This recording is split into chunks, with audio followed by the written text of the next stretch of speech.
You know the saying that extraordinary claims require extraordinary evidence? Well, I certainly will be putting it to the test with this product, which claims to be the world's smallest, most powerful clock radio by Lifelong.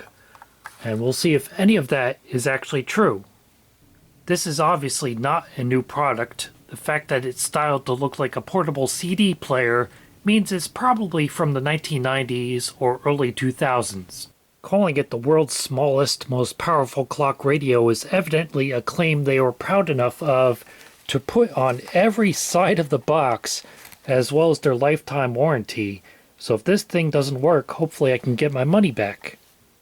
On the back they list some of the features, including the Hideaway Flip Clock. But that's not a flip clock as in one of these things with mechanical flipping tiles. They're simply referring to the fact that you can flip it open to reveal the clock and then flip it closed to hide it. It also has an earbud jack, an AM/FM selector, a rotary tuning dial, a night light for the clock, clock alarm and date setting push buttons, and a rotary volume control. Included are earbuds, not shown, one button cell battery, which I'm sure is dead by now, and uses 2 AAA batteries not included. Made in China, and they actually list a patent number. And yes, they really did get a patent for it, filed in 1997 and approved in 1998, although it's just for the ornamental design for a clock radio, not for anything relating to its functionality or circuitry. So the patent just consists of a bunch of line drawings of what the clock radio looks like. Likewise, I noticed the trademark symbol on the box, and indeed, they really did get a trademark for the slogan, "World's Smallest, Most Powerful Clock Radio." Opening up the box, we can see the clock radio itself, the included earbuds, and the instruction manual. And tucked into the manual, which is really just a single piece of paper, is a 1-year limited warranty from Aspen Marketing. And flipping open that clock display, it shows nothing, so just as I suspected, that coin cell battery is dead. Actually, it's an AG10 button cell battery, and it did leak out some of this green stuff I'll need to clean up. Luckily, nobody left in old AAA batteries, so at least that part is fine. Okay, new batteries have been installed. It seems like nobody has an exact fit replacement for the AG10 anymore, so the new battery in there is slightly thicker, but I was able to jam it in and close the little cover with some pry marks of a screwdriver on it now, but it's all good. And there it is. For some reason the time defaults to 1 o'clock when you first apply power instead of midnight. I swear these mode and set buttons are labeled backwards because pushing set just shows you what the alarm, date, and seconds are currently set to, and if you actually want to set them, you hold down the mode button. And I confirmed that in the manual. It says setting the time, push the mode button, so that doesn't really make any sense. Nonetheless, I was able to stumble my way through saying the time, alarm, and date. Another thing that's backwards is that the manual clearly states that the bell icon is for the alarm and the waves icon is for the hourly chime. It's actually reversed. The waves icon is for the alarm and the bell icon is for the hourly chime. I did discover the clock has a 24-hour mode, which the manual makes no reference to, so at least it has that going for it. And it has this light button, but instead of having a backlit LCD for the time, it just has a green LED which shines onto the LCD, which I guess is better than nothing, but it's not really ideal. And here's what that looks like. Yeah, it does work, but a backlit LCD would be much better. And they missed the opportunity to have it serve double purpose as a flashlight, because there's no way to rotate this LCD so that it doesn't block the LED. And a more boneheaded omission is that this so-called clock radio can't actually act as a clock radio. The only thing the alarm can do is sound the beeper. There's no way to have the alarm turn on the radio, which is the whole purpose of having a clock radio. God, it's loud. Sheesh. I was going to say this is not an alarm clock for light sleepers because, as the manual says, it automatically shuts off after 30 seconds and there's no snooze, but that seriously was as loud as a smoke detector. It was ear-piercing. There's the hourly chime, which is equally as loud as the alarm, but thankfully only happens once.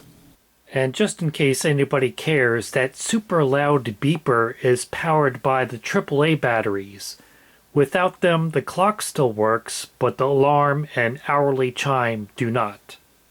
To listen to the radio, first you should pull out and extend the antenna. It does have little windows through which you can see the volume and tuning dials, but they're difficult to read unless you're right on top of it. But nonetheless, I'll turn it on. It's currently set to FM.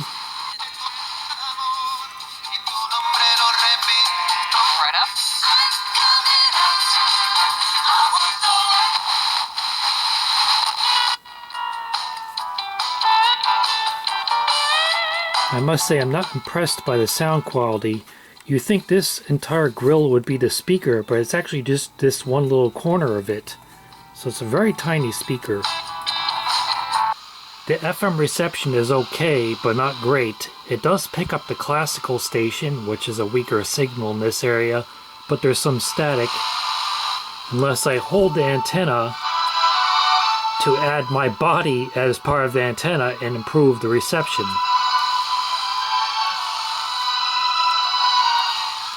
And on AM, it's almost useless because it's mostly just picking up this buzzing, which must be internally generated because I checked multiple other radios in the same location and none of them are suffering from this interference.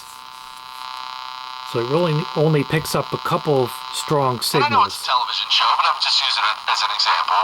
And he would come in and he would see how everything was wrong.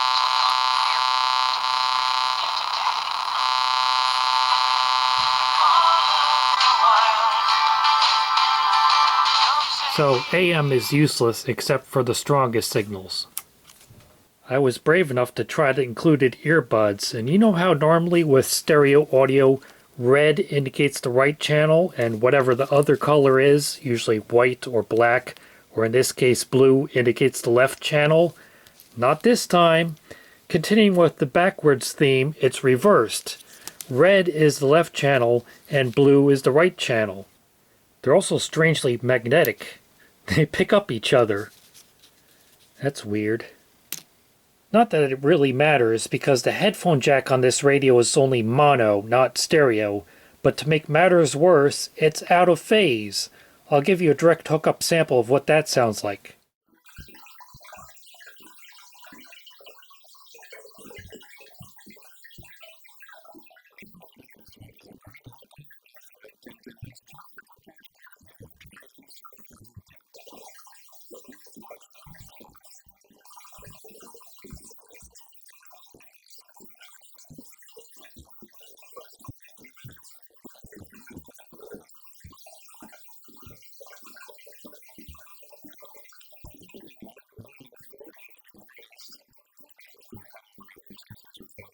So obviously the claim of this being the world's smallest, most powerful clock radio is totally bogus, and it turns out the manufacturer knew it was bogus. Because when they first submitted their trademark application for the term the world's smallest, most powerful clock radio, it got refused by the trademark office on the basis that it was merely descriptive, and just giving a description of something doesn't make it eligible for a trademark. And their response was to have their trademark attorney write back and explain the applicant's mark world's smallest, most powerful clock radio is suggestive of the goods rather than merely descriptive of them. Hence, an allowance of this application on the principal register is requested. The term world's smallest, most powerful clock radio is a vague laudatory expression such as the world's greatest newspaper, world's greatest hits, world's greatest pizza, world's greatest sleeping pills, etc., and would not be perceived by would-be customers as an indication of the desirable characteristics or qualities of clock radios. Accordingly, the expression conveys only a value judgment without indicating any factual basis for a clock radio to be of a specific size or power. Therefore, the term is simply too laudatory to be understood as a literal description of a clock radio, and thus should be categorized as suggestive. Accordingly, a reconsideration of the rejection of this application under Section 2E1 is requested. And it worked. They got their trademark on the basis that nobody would actually believe them when they call it the world's smallest, most powerful clock radio. And when discount store Oddjob was selling it under the Curtis brand for $4.99 in August 2000, they probably were right.